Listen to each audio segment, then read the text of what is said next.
Magandang araw ho sa lahat. Update ho tayo sa ating tanim na Red Lady Papaya. Yan. Ito na siya guys. Oh. Nagbulak na.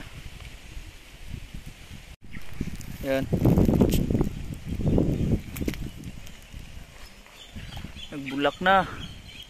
Red Lady Papaya. You know.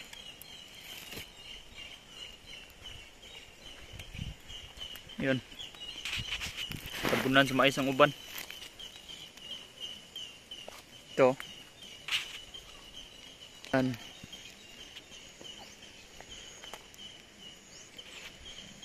Grabe sa indigo. Indigofera. Oops, kanalog. Yan. Papaya.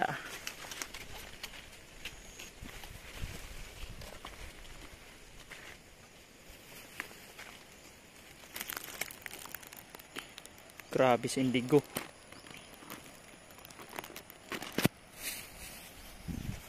Kumpay na paglas. Tubo na po do. Lingsing na po. Yun o.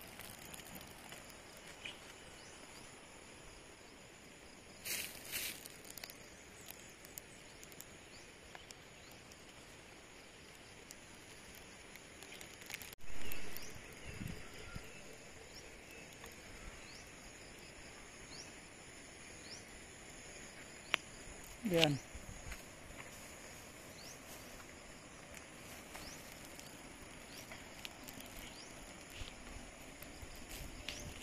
Papaya plus indigofera.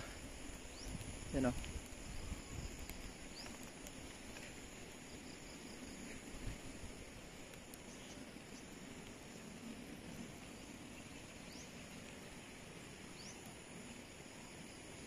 Sige gulan dire. Bali November pala to na punla. Tapos December lang to natanim tong papaya na to. Mga 4 na buwan na yan. So andun sa pack kasi 6 na buwan lang daw mamumunga na. Pero ito parang wala pa bulaklak pa lang.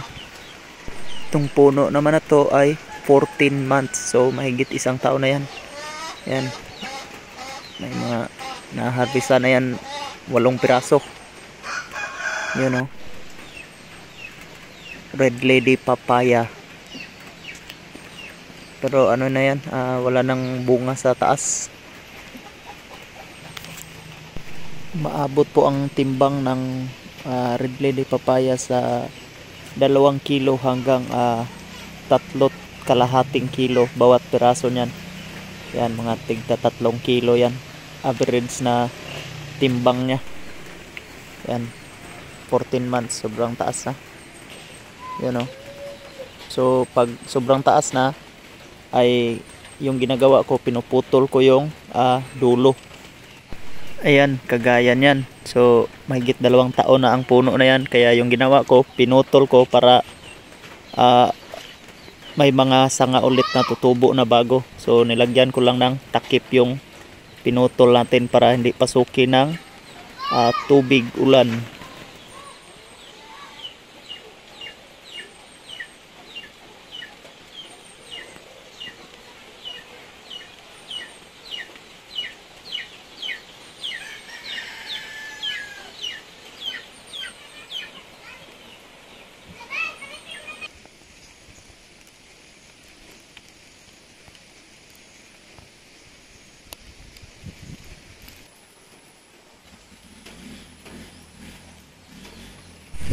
Ito naman yung Red Royal na variety na papaya.